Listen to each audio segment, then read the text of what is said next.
Oak Creek Memorial's recovery ward hums at 2:53 a.m. with fluorescent lights that never sleep. The sound is almost mechanical, a steady buzz like insects trapped in plastic casings, and Sarah Chen has learned to hear it as background white noise, the same way soldiers learn to sleep through artillery. She moves between beds with the kind of invisibility that comes from 3 years of staying small, speaking softly, never meeting eyes longer than necessary. Her scrubs are faded teal, washed so many times the color has surrendered to gray, and her sneakers have been resoled twice. Nobody remembers hiring her. Nobody remembers her name in staff meetings. They call her the night shift nurse the way they might reference a piece of equipment, functional, present, easily overlooked. The recovery ward stretches in an L shape with 8 monitored beds, each one separated by curtains that hang like heavy water. The machines speak their language, ventilators whooshing, pulse oximeters pinging, for pumps chirping soft alerts that most people train themselves to ignore. Sarah doesn't ignore them. She hears each one as a voice, and she listens the way a rifleman listens to wind in the field. At bed 4, she pauses with a chart in her hands.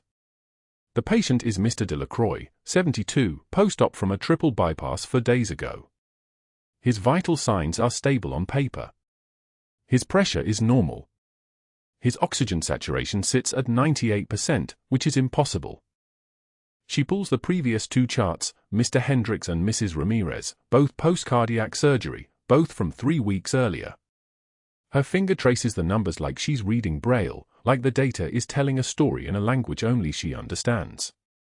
Potassium levels, 18.7 MEq tell. Then 19.2. Now 18.9. The range should be 3.5 to 5.0. These numbers shouldn't exist in a living body. Not without medical intervention. Not without deliberate introduction. She has seen potassium poisoning exactly once, in a field autopsy outside Kandahar 8 years ago, when a warlord was found dead in a compound and she'd been the only medic with enough training to determine the cause. The army had called it a security risk. They had called her a security risk. They had made her disappear. Her hands don't tremble. Her breathing doesn't change. She closes the chart with the same gentle precision she uses for everything, the same steadiness that made her 4 placements in the field so fast that wounded soldiers would blink and suddenly the line was in, the saline running, the morphine beginning its work. She slides the chart back into the holder at the foot of the bed. That's when she feels him. Dr. Marcus Ashford enters through the recovery ward doors without announcing himself, which is his way.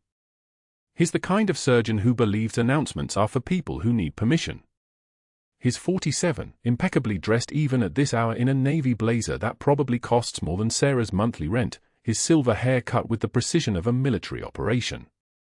His watch is a Rolex, real gold, and his shoes are Italian leather that squeak slightly on the linoleum, a sound that travels through the ward like a predator's footstep. He's Raleigh's golden boy, the surgeon who graduates from Duke with honors and never looks back, the kind of man whose name appears in hospital administration meetings as though he's already running the place. Which, in practical terms, he is. He doesn't acknowledge her. He moves past bed 3 without glancing at Sarah, but she feels the shift in the air the way animals feel atmospheric pressure before a storm. He's looking at something. Searching for something. His jaw is set in a way that suggests he's already angry before arriving, and his eyes are moving with the calculation of someone running numbers in his head. He walks directly to bed 4, Mr. Delacroix's bed, and pulls the chart that Sarah just replaced. She doesn't turn to look at him. She doesn't change her breathing. She moves to the next bed, where Mrs. Patterson is recovering from a knee replacement, and checks the 4 line with the kind of focus that suggests she hasn't noticed Ashford at all. But she can hear him reading. She can hear the slight adjustment of his breathing when he sees the numbers. She can feel the moment his mind makes a connection.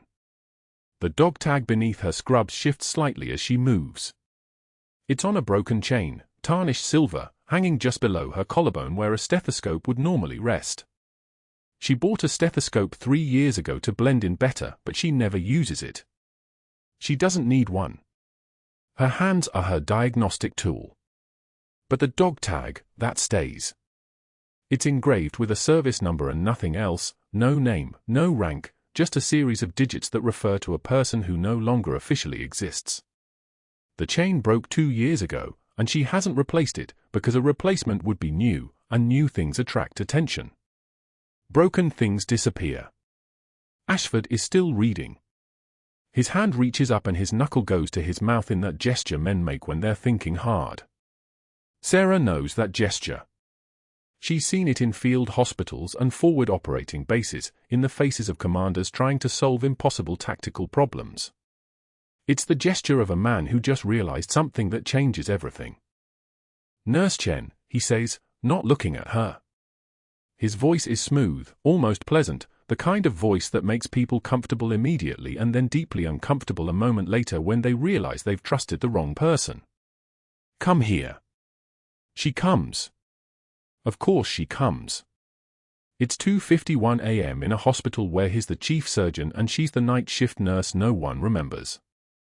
She stands beside him at the foot of bed maintaining exactly 18 inches of professional distance, her hands at her sides where they're visible and empty.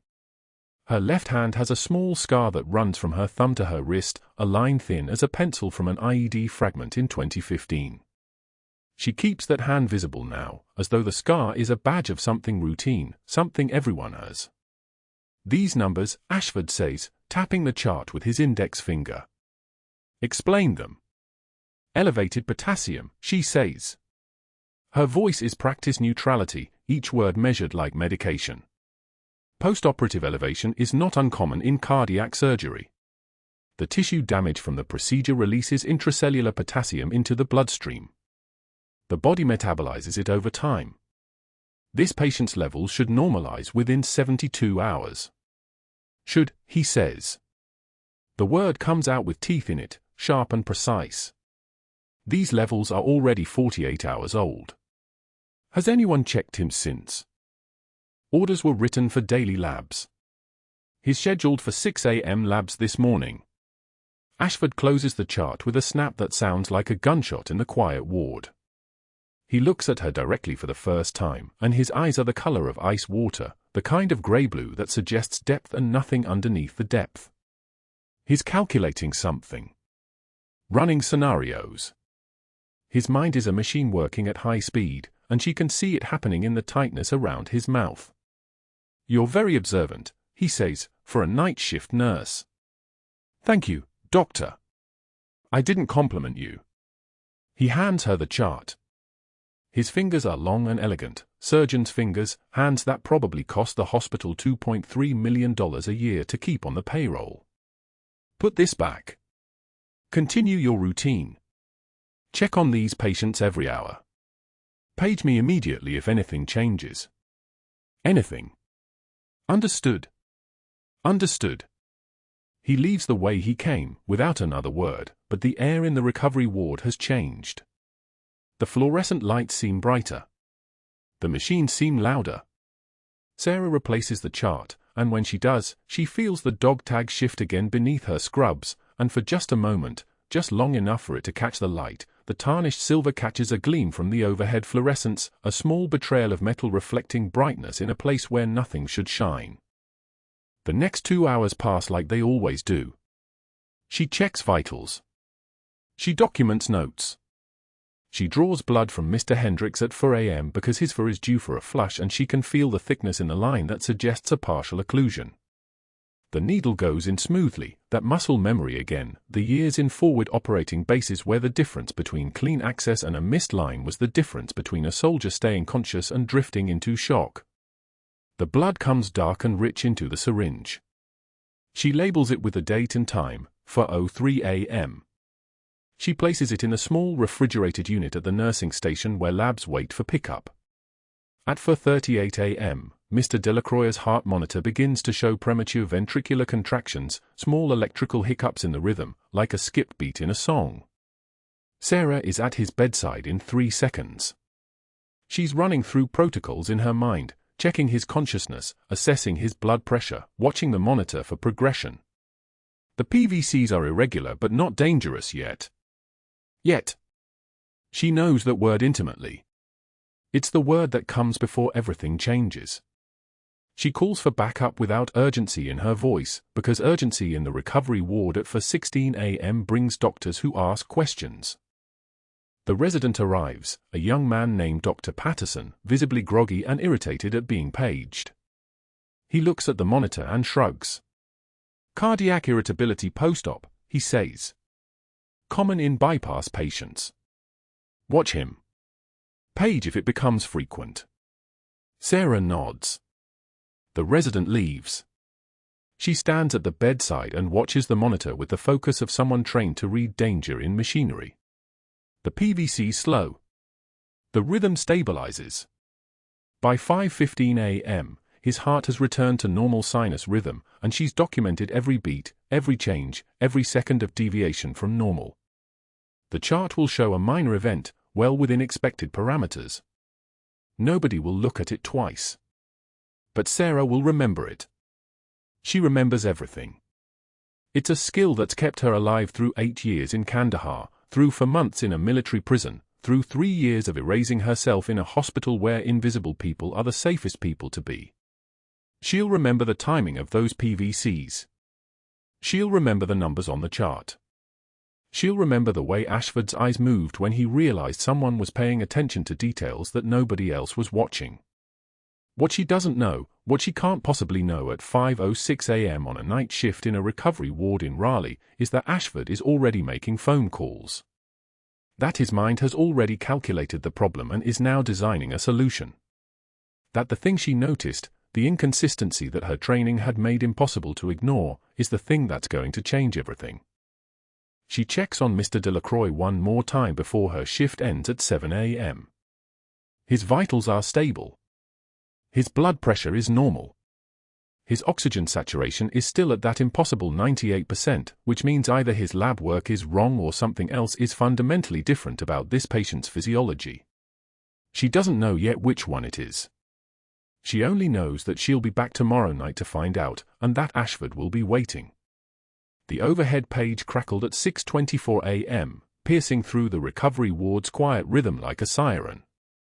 Nurse Chen to the administrator's office. Nurse Chen. The baby talk version of her name, the one Ashford had weaponized 6 months ago, made 3 orderlies exchange glances at the nurse's station. Sarah felt their smirks like physical contact. She set down her tray with careful precision, the glass bottles catching fluorescent light as they clinked into place. No tremor in her hands. No hurry in her movements. Just a nurse responding to a page, though something in her chest had already calculated 3 scenarios: termination, suspension, or a warning shot before something worse. The walk to the administrator's office took 4 minutes. She counted steps like she'd once counted Taliban soldiers moving through a valley in Helmand province. 1 foot in front of the other. Breath steady. Heart rate controlled. The corridor smelled like industrial antiseptic and something underneath, fear, maybe, or the way institutional fluorescence kills the natural light in a human face. Her dog tag hung beneath her scrubs against her collarbone, the broken chain a weight she'd carried since Kandahar, talisman or albatross depending on which way the wind blew. But Ashford wasn't in the office. The door was locked.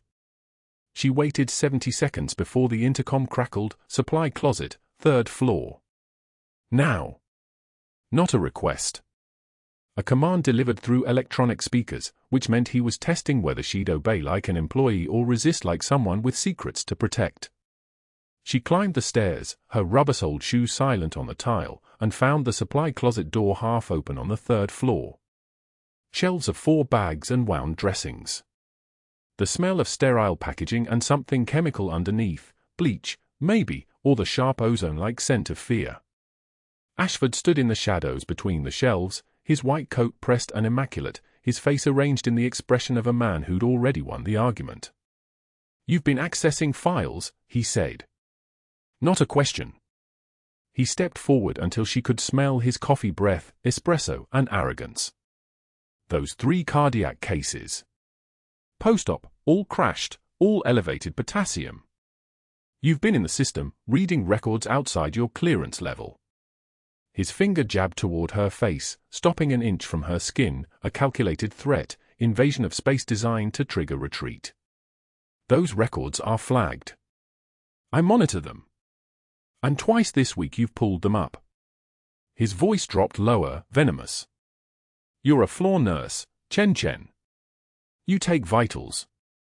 You empty bedpans. You chart and you smile and you disappear at the end of your shift. You don't play detective. You don't make accusations about post-operative mortality. Do you understand? Sarah's hands hung at her sides. In Kandahar, she'd learned that the body speaks first. Any micro-expression, any tension in the shoulders or jaw could be read by an opponent with combat training. So she held still, let her face go neutral, let the world see only a nurse being reprimanded by her boss. Not a major who'd trained to resist interrogation. Not someone who'd recognized the signature of potassium chloride poisoning from a field autopsy performed on a warlord's corpse in the dust outside Sanjin Valley.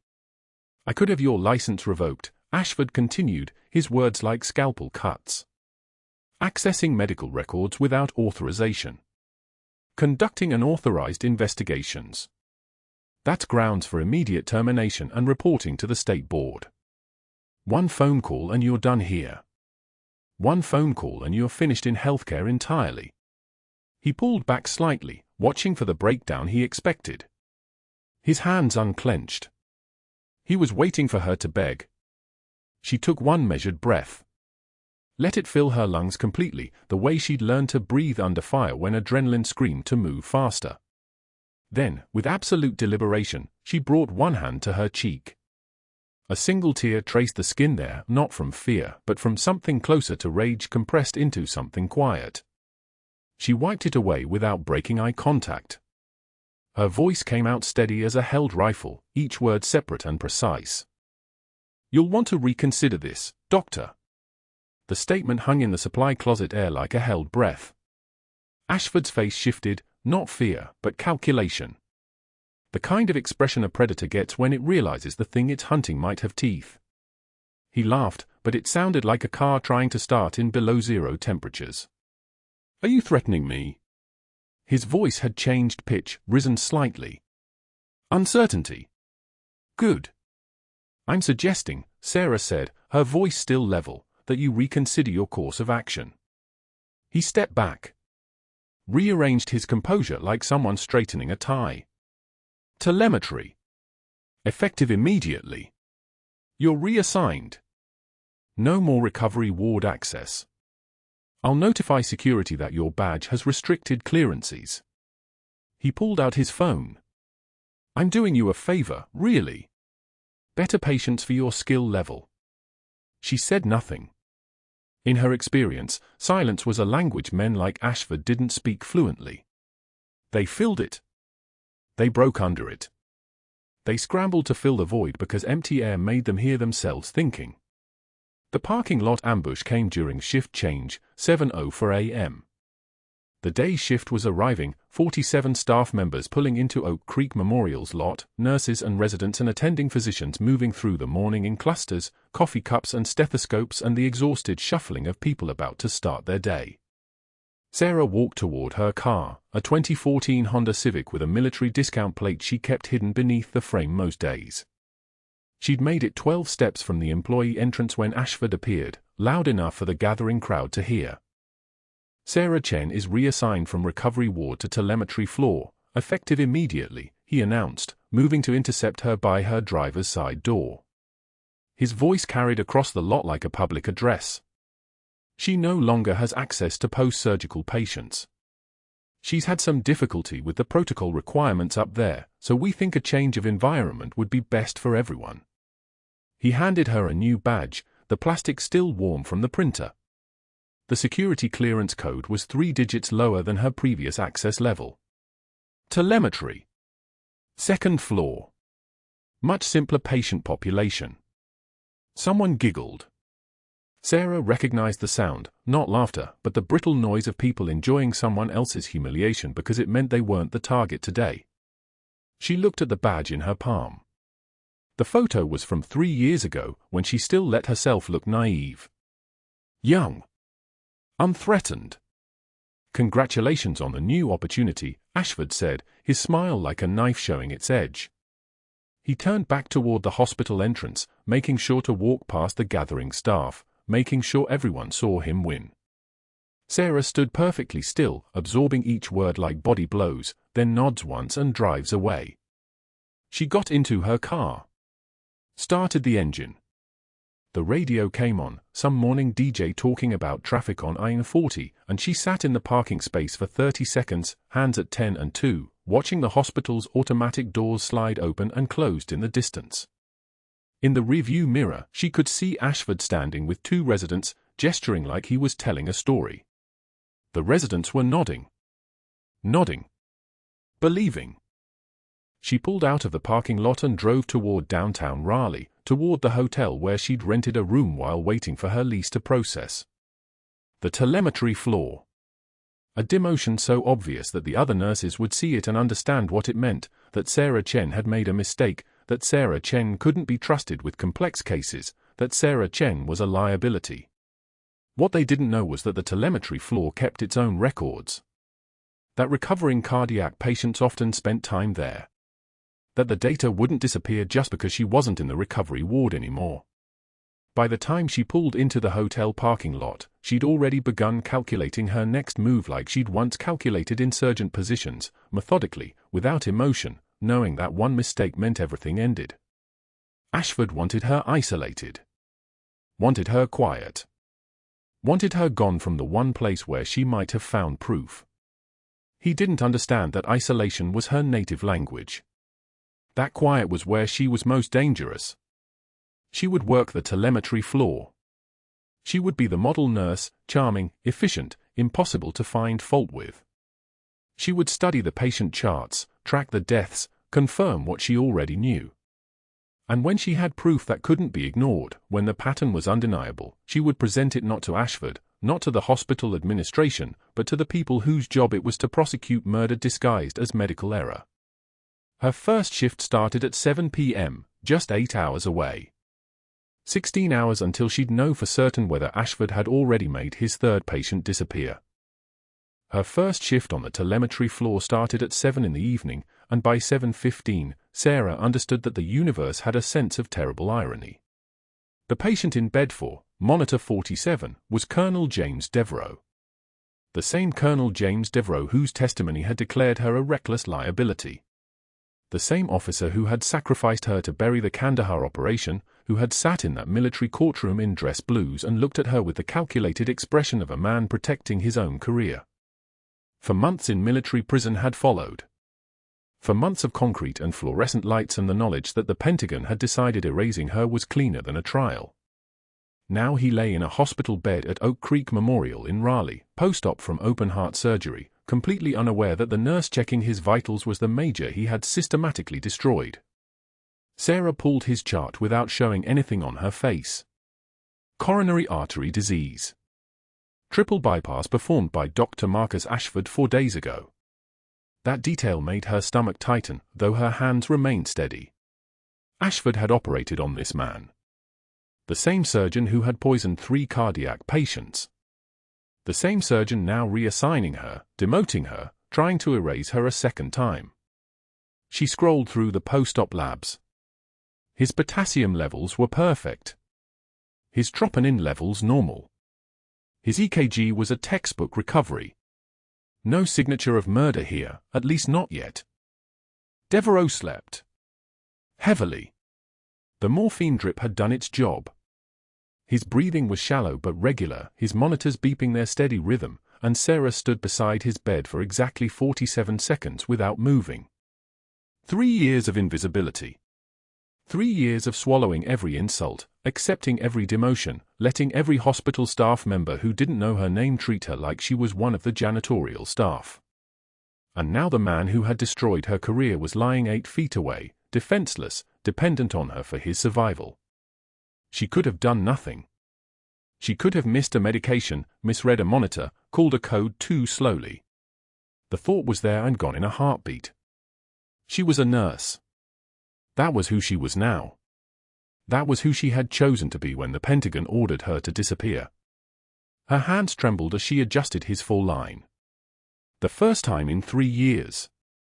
Not from fear. Not from rage.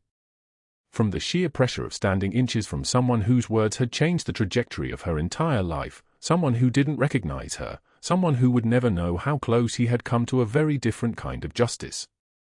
She finished her rounds on the telemetry floor by 9 p.m. 12 patients, all stable. All breathing. All alive. She had just returned to the nurse's station when the monitor in recovery ward started registering chaos. Not a single alarm. A wall of alarms. She could hear them from 2 floors up, that metallic screaming that meant someone's numbers were all wrong. She glanced at the charge nurse. What's happening down there?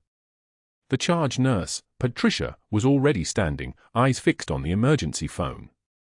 I don't know. Sounds like. The intercom crackled. No overhead page. No formal announcement. Just raw static and the voice of the recovery ward's night nurse, trembling. We need security to recovery. We need help now. Patient is armed and the transmission cut. The static continued. Then, code overhead recovery. Code overhead recovery. All available personnel respond. Code overhead meant danger. Code overhead meant someone in that ward wasn't a patient anymore. Someone had become a threat. Sarah heard it before she saw anything. A sound like the end of the world, a roar that carried across the entire hospital floor, past the nurse's station, down the hallway. Not human. Something raw and fever-bright and desperate. Then the crash of metal on tile. Then someone screaming. Staff began running past the telemetry desk. Not toward the recovery ward. Away. An orderly sprinted past her, eyes wide. A resident nearly knocked over the supply cart. Patricia grabbed her phone, hand shaking slightly. Lock the telemetry doors. Lock them now. Sarah was already moving. Not toward the telemetry doors. Toward the stairwell. She descended. Against the tide of fleeing personnel. Against every protocol screaming at her to barricade herself behind locked doors.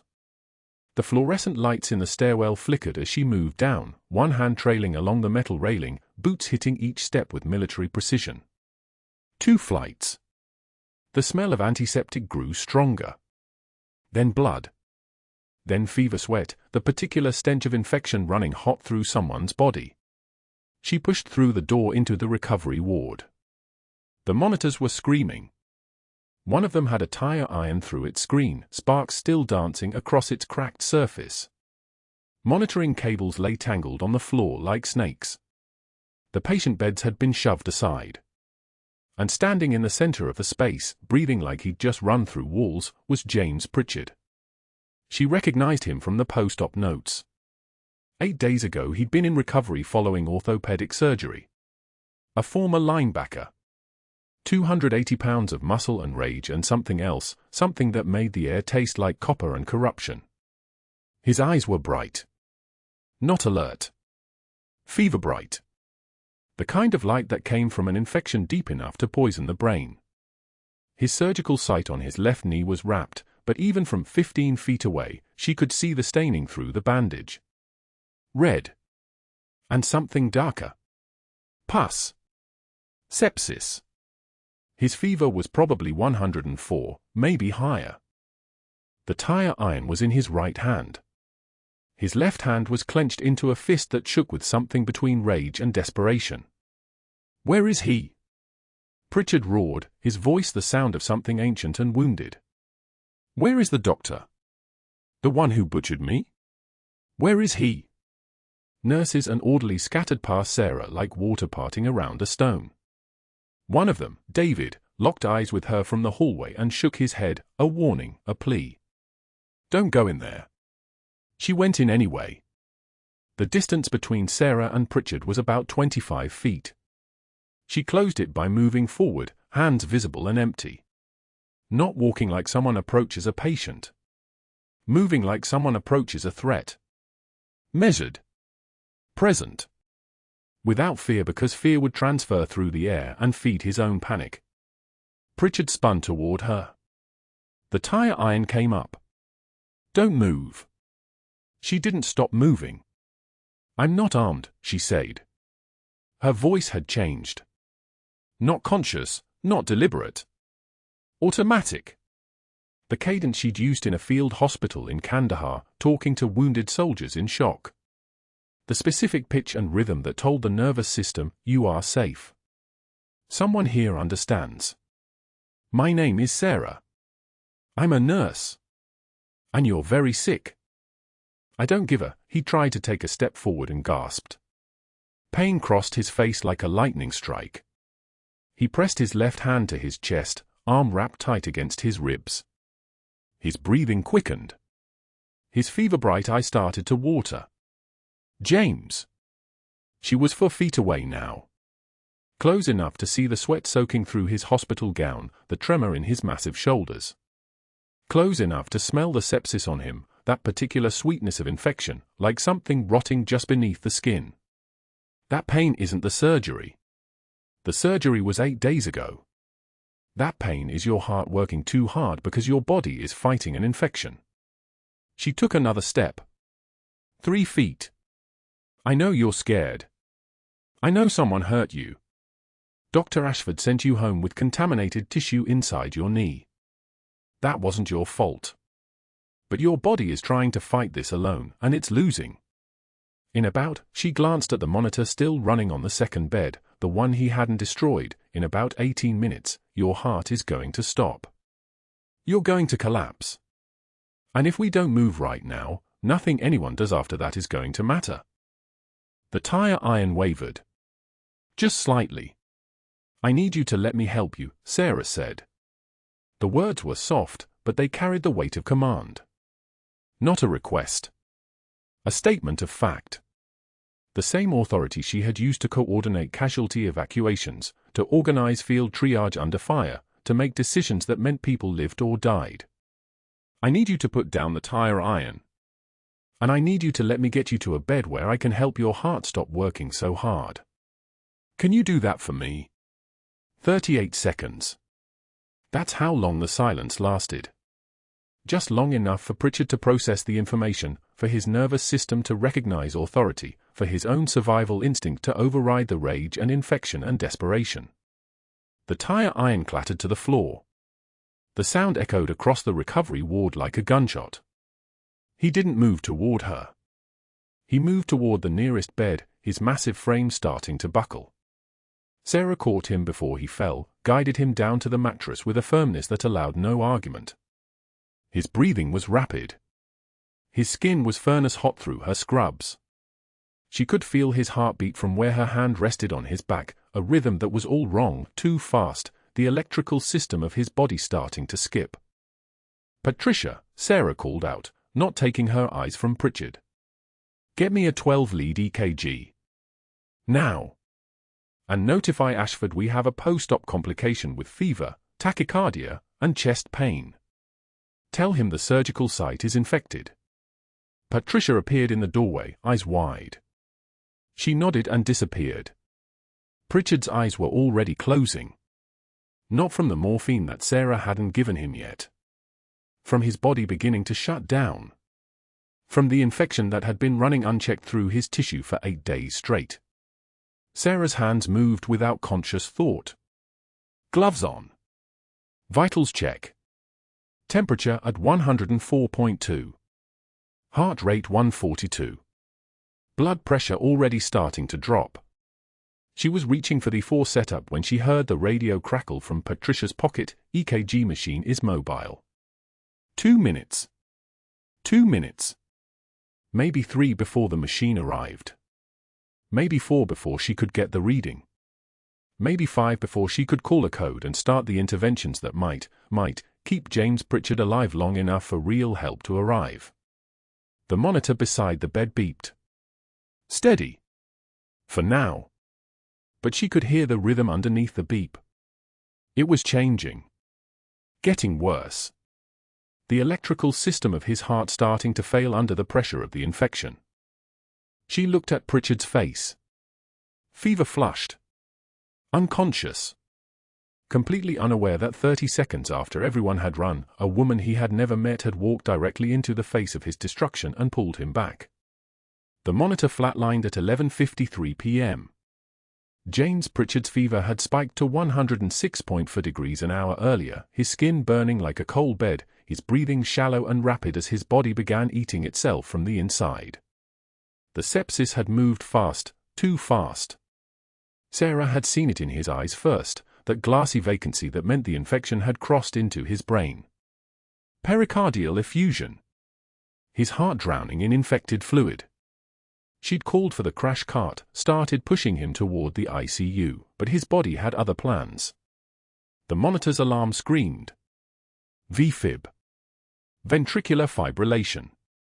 His heart had stopped trying to pump and started convulsing instead, useless electrical chaos in a cavity filling with poison. Sarah's hands moved on their own, chest compressions, precise and rhythmic, counting compressions the way she'd counted them in a forward operating base outside Kandahar with a dying warlord and nothing but field equipment and her own muscle memory to keep him alive long enough to extract intelligence. 1, 2, 3. The compressions cracked something in Pritchard's ribcage. She felt it give. Didn't matter. Dead men don't need intact ribs. But that wasn't the worst part. The crash cart arrived, wheels screeching across tile like something wounded. Every other nurse in the telemetry ward had scattered at the sound of the alarm, running toward the relative safety of the medication room, the break room, anywhere that wasn't here where a man was actively dying on a hospital bed. Standard protocol. Get the crash team. Clear the area. Let the doctors handle it. Sarah didn't clear. Sarah didn't wait. She pushed the cart closer and grabbed the defibrillation pads, slapping them onto Pritchard's chest with the same flat efficiency she'd used on soldiers whose chests had been open to shrapnel and whose hearts needed electricity to remember how to beat. 200 joules. His body arched like a fish thrown onto hot asphalt. Sinus rhythm flickered. Flat again. The monitor showed a straight line like a bullet's trajectory, that perfect, terrible flatness that meant the heart had surrendered. I need a scalpel. Her voice came out like a command, and the one resident who'd stayed froze. Now. The scalpel from the crash cart was in her hand before he could move. She didn't think about protocols or chain of command or the fact that field thoracotomies in hospital wards were supposed to happen in the operating room with a surgical team and proper anesthesia and authorization forms. She thought about Kandahar. She thought about a phi base with incoming fire and a Marine whose chest had caved in on impact and her only options being a knife from her combat vest and 30 seconds before his brain died from hypoxia. The incision went between his ribs in one smooth motion. 4 inches. Left anterolateral thoracotomy, 2nd to 5th intercostal space. Her hands moved like someone else was doing the moving. Like someone with training she wasn't supposed to have. The resident made a sound, shock or protest or both. Didn't matter. The ribs spread open like a book and there was the pericardium, a translucent sac bloated with infected fluid, and Sarah could see Pritchard's heart beneath it, a fist of muscle that had forgotten how to work. She pierced the pericardium with the scalpel tip and clear fluid spilled like an open vein. Infected. Septic. The smell hit her, copper and rot and the particular sweetness of tissue death. Her brain registered it and filed it away and her hands kept moving. No hesitation. No trembling. The hands that had learned this work in a hospital tent with mortar rounds shaking the canvas walls knew exactly what came next. She reached into his chest cavity. His heart was still. Completely still.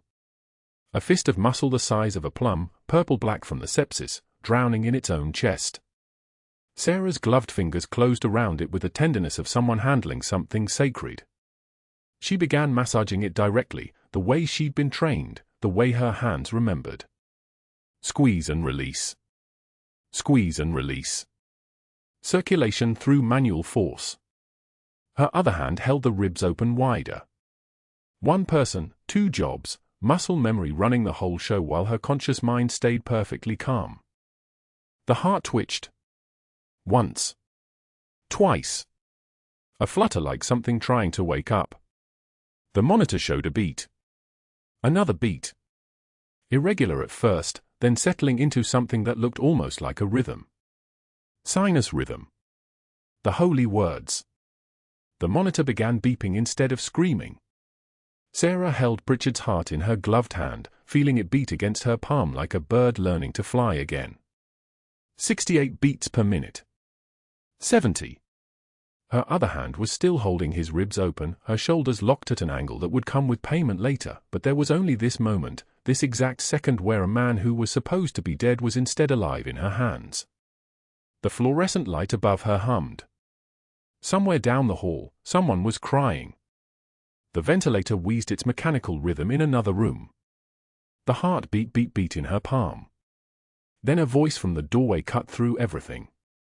"What in God's name are you doing?" Dr. Marcus Ashford stood in the frame of the telemetry ward entrance. His face had gone the color of hospital-grade linoleum. Not shock.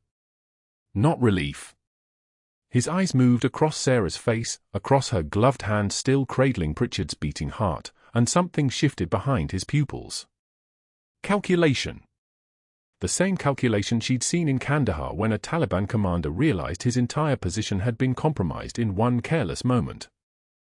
He'd just watched a night shift nurse perform a battlefield medical procedure with the precision of someone who'd done it before. Someone with training. Someone who wasn't supposed to have that training. Sarah's eyes met his for exactly 1 second. Long enough for him to understand that she understood that he understood what she was. Then she looked back down at the beating heart in her hand and spoke in a voice steady as a held rifle. "Call ICU. We're moving to the operating room. Now." The resident jumped. A nurse appeared from somewhere. Ashford didn't move.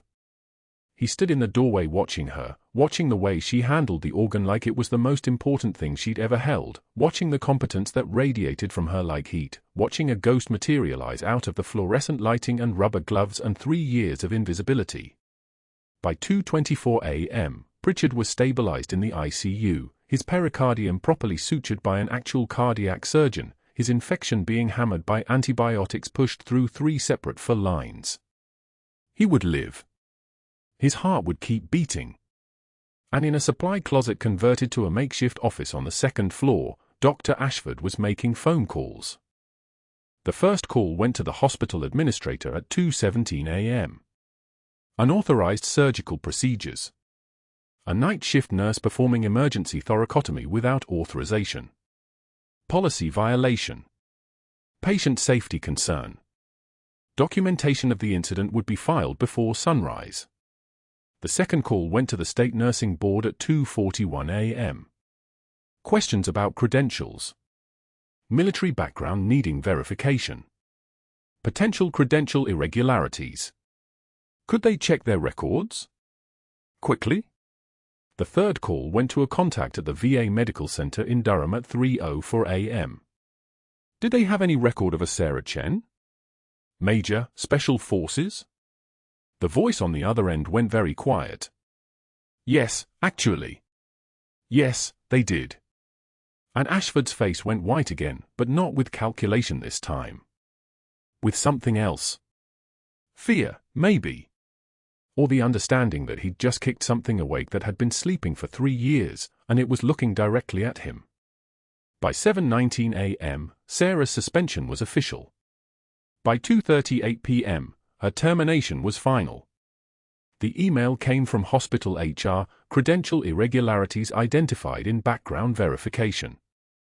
Military nursing certification contains inconsistencies we can no longer overlook.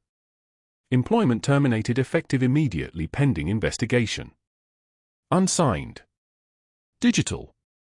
No human voice, no conversation, no chance to explain.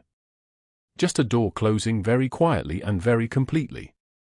Sarah was in the hospital laundry facility by 4:27 p.m., folding her scrubs one last time. The pile was small, 3 sets, all navy blue, all with the Oak Creek Memorial emblem stitched into the chest.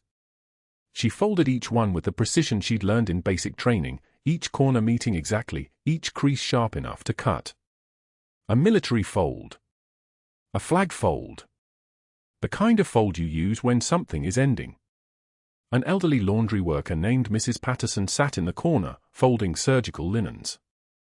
She watched Sarah's hands work without speaking until the scrubs were finished. "You didn't deserve this, honey," Mrs. Patterson said. Sarah nodded once. Didn't look up. Her hands carried the folded scrubs to the return bin and placed them inside with the same care someone would use to place a body in a grave. The dog tag sat against her collarbone, hidden beneath her civilian shirt. The chain had broken in Kandahar, snapped by shrapnel that missed her by inches and hit the corpsman standing beside her instead. She'd never gotten it repaired. Never thought she'd need to. The military had ordered her to disappear, and so she had. 3 years of invisibility.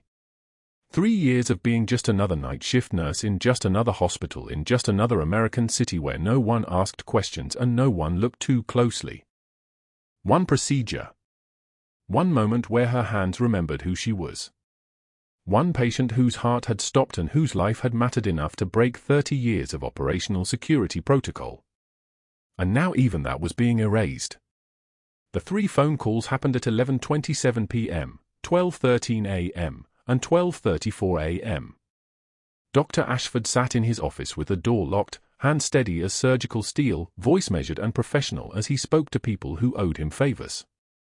The first call went to the hospital board chairman, unauthorized surgical procedures, credential verification issues, patient safety concerns. The second call reached the state nursing board, discrepancies in military certification, questions about the legitimacy of her training. The third call went to a contact at the VA, someone who remembered Ashford from medical school, asking a simple question, "Do you have any record of a Sarah Chen?" Each call was calculated. Each one was designed to collapse her credibility before she could speak. By the time he hung up the final phone, Ashford had convinced himself the threat was neutralized. He didn't understand that some threats don't collapse. They just wait. By 6:19 a.m., the hospital administrator had suspended Sarah pending investigation. By 2:23 p.m., she was fired. The termination letter cited credential irregularities, discrepancies in her military nursing certification, concerns that could no longer be overlooked. Not a word about unauthorized surgical procedures. Not a word about saving a man's life. The language was bureaucratic, clinical, designed to sound neutral while it severed her from everything she'd built.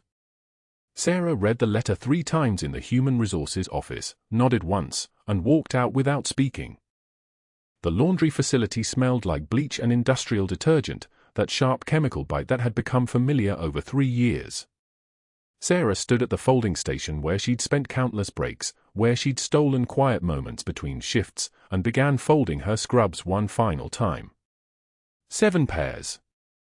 She'd bought them gradually, scrubbed them clean through 100 nights, worn them while holding the dying and comforting the terrified. Each fold was precise, hospital corners, perfect thirds, each crease sharp enough to cut. She folded like she'd been taught, the way special forces taught everything, with intention, with discipline, with the understanding that how you do small things determines how you do everything. Each folded pair stacked on the counter beside her. 7 pairs. 7 years of service disguised as 3. Her hands moved without trembling. Pain was data. Loss was information. The fluorescent lights hummed their mechanical song above her head as she placed the final pair on the stack and pressed her palm flat against the top, holding it there for a full 10 seconds. Her badge still hung around her neck. She unclipped it slowly, set it on top of the scrubs, and turned away. The parking lot was crowded with staff shift changes when she began loading boxes into her Honda Civic. She'd accumulated less than she would have thought, a career that fit into 9 cardboard boxes. Her medical texts, her personal items from the locker, the photograph of Marcus at his 15th birthday. That was the moment she heard the tires squealing, the acceleration, the sudden stop that made her turn toward the sound. A BMW pulled into a parking space 30 feet away and a 17-year-old boy exploded from the driver's side like he'd been compressed in that seat too long. Marcus! Her son. He was running toward her across the asphalt holding a frame, his voice cracking as he shouted across the distance. "Mom, they need to see these. They need to see these right now. The gathering crowd of hospital staff began turning, alerted by Marcus's urgency. A nurse from the day shift paused with her car door open. An orderly stopped walking. The IT technician who usually kept his head down looked up from his phone. Marcus reached his mother at the Civic's trunk, breathing hard, eyes red-rimmed but fierce, holding the frame toward her. "My mother is Major Sarah Chen, Special Forces," he announced, voice cracking with the weight of 3 years of kept secrets. He turned toward the growing crowd. 8 years. 3 tours. 2 combat zones. Look at these. The nursing director had approached, drawn by the commotion, and took the frame from Marcus's outstretched hands. Her fingers began to tremble as she read the citation inside, Bronze Star with Valor, the nameplate reading Major Sarah Chen, the date of commendation printed in official military typeface.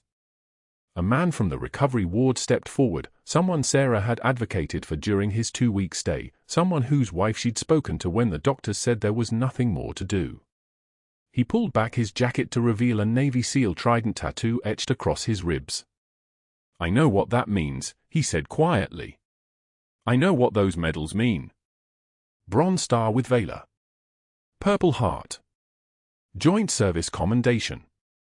Afghanistan Campaign Medal with 3 service stars." Then the parking lot changed. 2 figures appeared at the edge of the asphalt, walking with the deliberate pace of people accustomed to being obeyed. FBI windbreakers.